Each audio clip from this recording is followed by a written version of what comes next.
वसुधैकुटुम्बं शिवमे परेमम् अमृतत्वरूपं ज्ञानं वराण्ये शिवोऽहं शिवोऽहं शिवोऽहं वरण्यं प्रभुर्मे शरणं प्रभुर्मे शरणं। महर्षि सुखदेव के इस श्लोक में आज के शिविर की पूरी अर्थवत्ता, पूरा अर्थ, पूरा चिंतन समावेश है। महर्षि सुखदेव के पिता कि जब कोई संतान नहीं हुई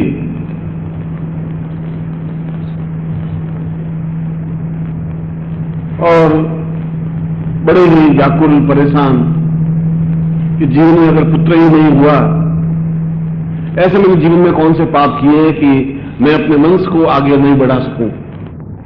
क्योंकि मनुष्य का ऋण वंश को आगे बढ़ाने से पूर्ण होता है। देव ऋण देवताओं की पूजा तपस्या अर्चना करने से होता है। पितृ ऋण अपने पूर्वजों का श्राद्ध वगैरह करने से होता है।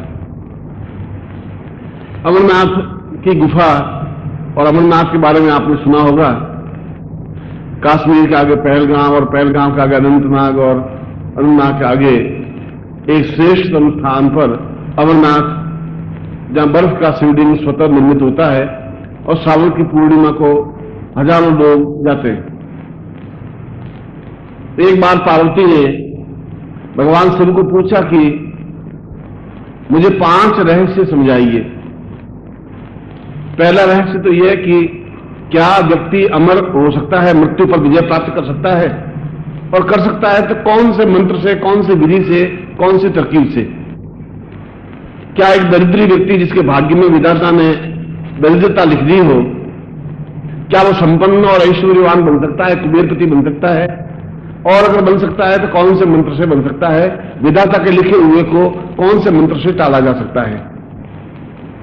और यदि जीवन में अत्यंत पाप और दुष्टता की हो फिर भी क्या आपकी सायुज्यता या आपकी निकटता प्राप्त हो सकती है, और क्या आपके दर्शन हो सकते हैं, और यदि हो सकते हैं तो कौन से मंत्र से, कौन सी साधना से।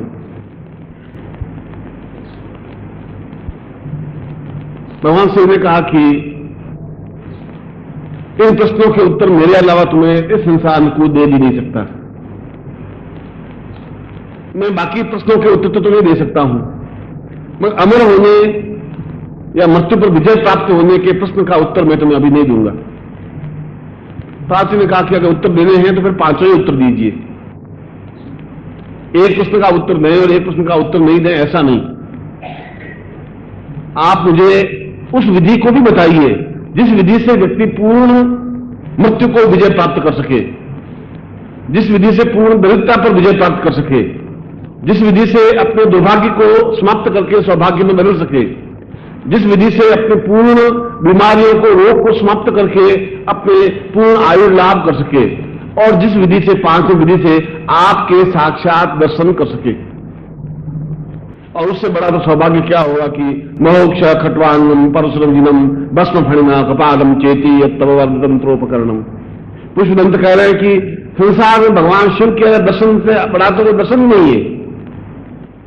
एक दिन संसार में बैठे हुए निश्चिंत निर्भीक, कोई इस बात की परवाह नहीं, चेहरे पर एक असीम अखंड शांति, और वहां पर बैठे हुए भी प्रसन्नता के साथ में औगरदानी, कुबेरपति, भवानी और 10 महाविद्याओं के पति भगवान शिव के अगर दर्शन प्राप्त हो जाएं तो जीवन में और क्या चाहिए।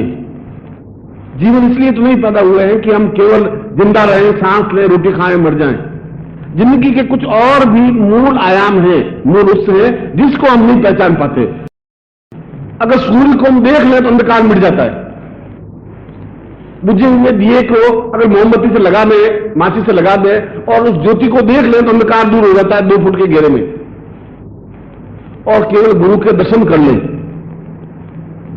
और गुरु का दर्शन कर ले। दर्शन करने के लिए तुम्हारे अंदर की रोशनी के माध्यम से दर्शन कर सके। इन आंखों से तुम दर्शन नहीं कर सकते, इन आंखों से तुम देख भी नहीं सकते, इन आंखों में ताकत क्षमता है ही नहीं। और गुरु को भगवान शिव ने कहा कि एक क्षण देख ले, जी भर करके देखने का मतलब है कि दसनम तस्पस्मा पूर्णताम पूर्णताम रह, पूर्णता के साथ में तुम्हें ज्यो ज्यो देखता रहूं, ज्यो ज्यो अध्ययन में तुम उतरते जाओ, और जिस प्रकार से एक एक इंच सरकता है उस प्रकार से आप मेरे पूरे शरीर में उतर जाएं, वह दर्शन कहलाता है। दर्शन का मतलब है एकदम से धीरे धीरे, एकदम से समग्र रूप से नहीं, धीरे धीरे धीरे धीरे पूरे शरीर में जैसे अमृत के तत्व पी लेता है उस प्रकार से गुरु को पी ले, अपने शरीर में उतार दे, रग रग में, रेसे रेसे में उसको समावेश कर ले। चक्षुरुन्मीलितम येन, और जब ऐसा होता है तब चक्षु अपने आप बंद हो जाते हैं। चक्षुरुन्मीलितम, क्योंकि बाहर की चीजें बंद हो जाती हैं और अंदर जब प्रकाश होता है तो फिर बाहर कोई चीज नहीं दिखाई देती।